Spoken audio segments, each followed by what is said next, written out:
Karen, what was your main issue before we started? Like, what did you need help with most? Well, just which high FODMAP foods to eliminate and then to reintroduce them, because I was a little overwhelmed of what to do. So I think it really helped having the diet plan that you gave me for the initial elimination phase was really helpful. And then Tim helped me try to start introducing different food groups again, which again was very helpful. We tried to abbreviate it as much as we could to get as much completed before I left. But I think that worked out really well. I was trying to be very faithful to everything I did, but I really, thought overall the program was excellent. Okay, great. Did you, like, what result did you get? Did we actually, like, what was the main symptoms you were worried about? Did we manage to fix that in time, or?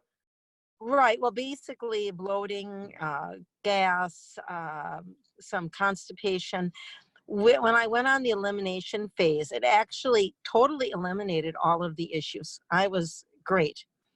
As I reintroduced the foods, of course, there were a few issues with some of the foods, specifically onions and avocado were really bad for me. And some of the other foods I really had no reaction to at all. So I was able to determine which were trigger foods and food groups. But no, it really, I just had very few symptoms when I was traveling. Again, I was trying to be very cautious in what I chose. Okay. And importantly, when you're on the cruise and things, did you have a flat tummy? Did you, feel that you could eat safely and not have to worry as much?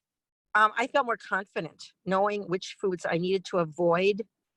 And so I really had very few symptoms, even though I was eating out.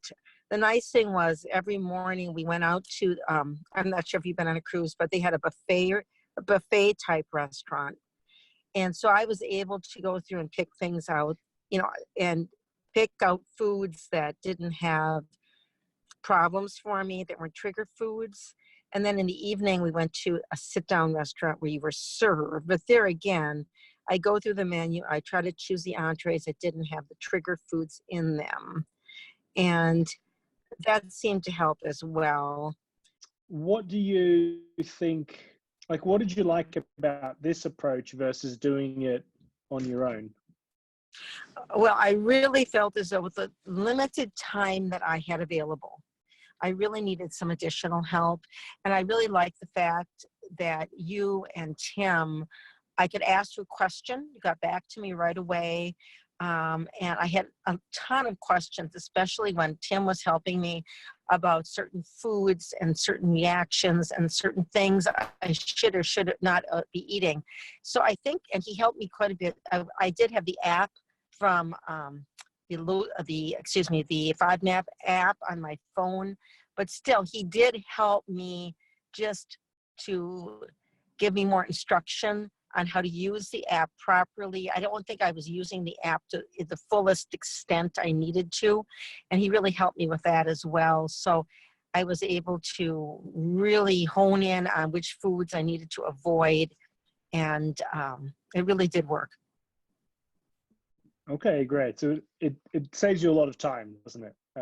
It did. I mean, I speak to people. Yes. People trying to do it on their own, and they're doing it for years and years because they never quite get through the process properly, or they're not accountable, or they don't know what to look for.